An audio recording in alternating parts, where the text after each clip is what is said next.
All right, welcome back to the channel. It's your boy Fanon. Absolutely big news coming out of Yahoo Sports about Bob Arum and an admission that he made relative to the Deontay Wilder fights with Tyson Fury. In short, monies were paid to one of the biggest mafia bosses in the world for a fight that many people consider to be fixed when it happened. Let's talk about that in this video.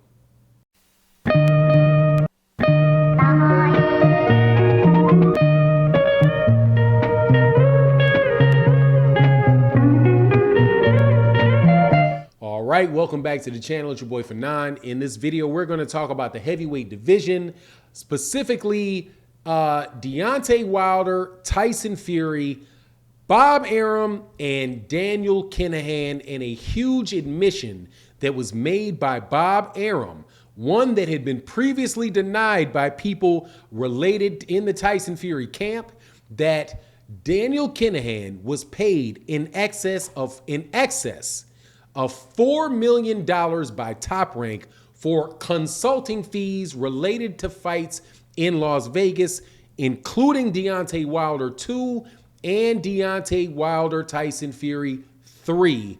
And to me, and considering everything that Deontay Wilder said and accused Tyson Fury's camp of after in the second fight, didn't say anything about the third fight, but in the second fight and in the first fight, I think it has a whole lot more credibility than it did when people were acting like he was just pulling something out of his backside.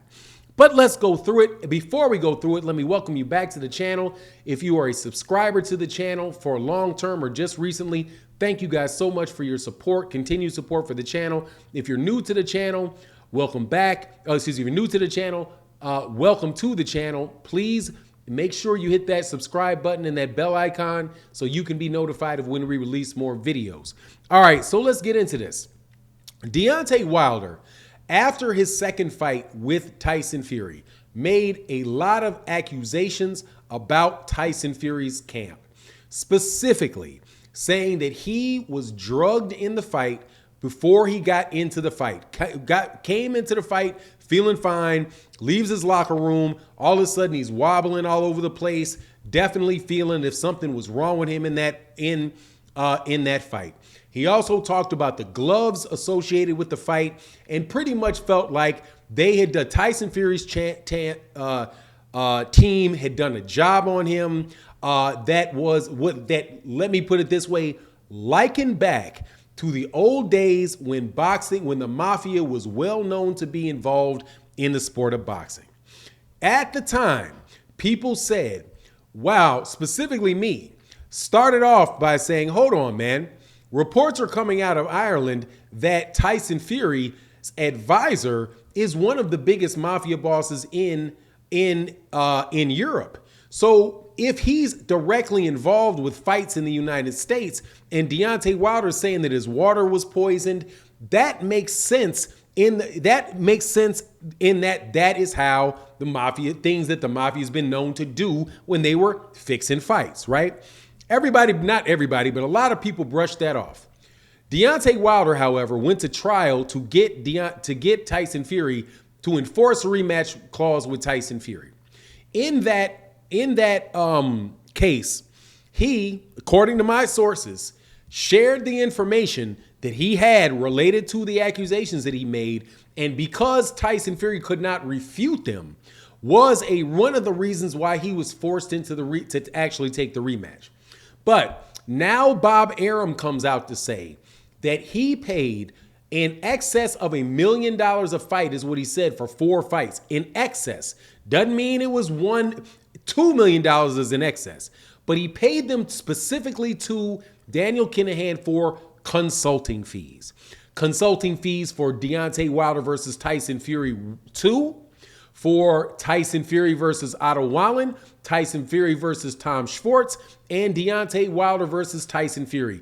That he paid over $1 million every fight to Daniel Kinahan for consulting fees. Now, I would like to understand exactly what it is that Daniel Kinahan, why Bob Arum would need to pay a consulting fee for a man that lives in Dubai for a fight that is taking place in the same town that Bob Arum lives in, with a fighter that Bob Arum already has signed, and against another fighter who is literally suing to get into the ring with him.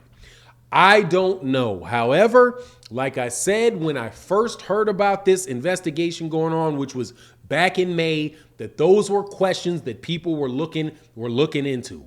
Now that we know that he was making payments to Daniel Kinahan for Tyson Fury, there is no argument that people can say that Daniel Kinahan was not involved in that fight, that he was not involved with Tyson Fury.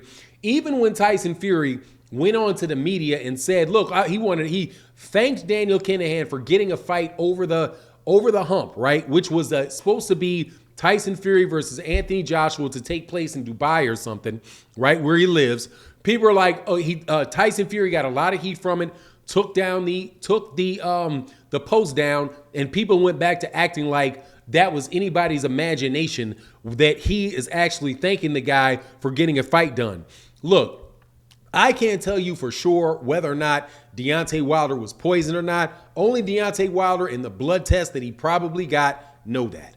I can't tell you whether or not he loaded a glove, although I saw those pictures that dang sure looked like there wasn't very much padding in those gloves at all. However, Bob Arum, to go further with Bob Arum said, and why he explained why he stopped dealing with Daniel Kinahan, is because he said that he had experienced bullying from Daniel Kinahan from his people.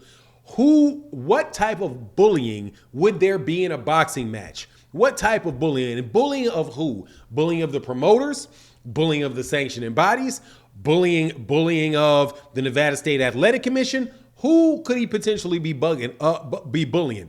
What I would say is, if you want to know who it could possibly be, look back at the history of boxing that has a absolutely very long history of that type of organized crime being involved in boxing matches. And you know what they do for the most part? They fix fights. This is what they fix fights. They intimidate sanctioning bodies. They buy off fighters. They buy off refs. They buy off judges. All kind of stuff went down in the 1940s and 50s and early 60s. They have fighters taking dives. All kind of stuff that make the outcome of fights very, very predictable, so that they can gamble and win on fights. But it is what it is. You know, those fights with Deontay Wilder and Tyson Fury, they're gone now. But it's just going to be really, really interesting to see how all of this stuff pans out. And if I was Deontay Wilder, I would be sitting there like, yep, well, first of all, he told you so. Right now, the question is, since Daniel Kinahan was involved in the third fight as well, but Deontay Wilder didn't say anything, he took the loss, moved on, got his fight, no rematch clause, and he was silent. To me, any type of involvement in those type of situations, to me, just makes the whole room stink. And this is not something this is something people in the UK were talking about well before Tyson Fury came over here. Like, for example, with the Martin Carefoot situation where he tested positive, and then Martin Carefoot retracted his statement because he had been bribed to say that he hadn't, to say that he had bought wild boar meat, but then they never paid. So when he spoke out about it again, he started getting all kind of threats. Look, man, it's just a wild, wild world, man. But when Bob Arum admits that he paid $4 million, over $4 million in consulting fees, and 2 of the 4 fights that he said that he did it in are fights where Deontay Wilder and other people thought there was funny business going on, and also real funny business going on in that time in the fight with Tyson Fury and Otto Wallin, because Tyson Fury got a gash this big on his face in the second round, bleeding all over the place in a fight where anybody else would have stopped it. But just miraculously, the doctors don't stop the fight. The referee doesn't stop the fight. They just let the fight continue to go, man. But we'll see what happens, man, as things go on. But honestly, man, it's just a really, really big shame that there's a shadow over the top of that, situation that is not going to ever go away, because now it is confirmed that there was that type of mafia involvement in Deontay Wilder Tyson Fury 1, 2, and 4. It may be in 1. I don't know. But Bob Arum didn't say anything about paying the money. They didn't interview. Obviously, Al Heyman is not giving interviews and stuff like that. So we'll never know what happened there. But anyway, it is what it is. You let me know what you think in the comment section. And with that, I'm out. Peace.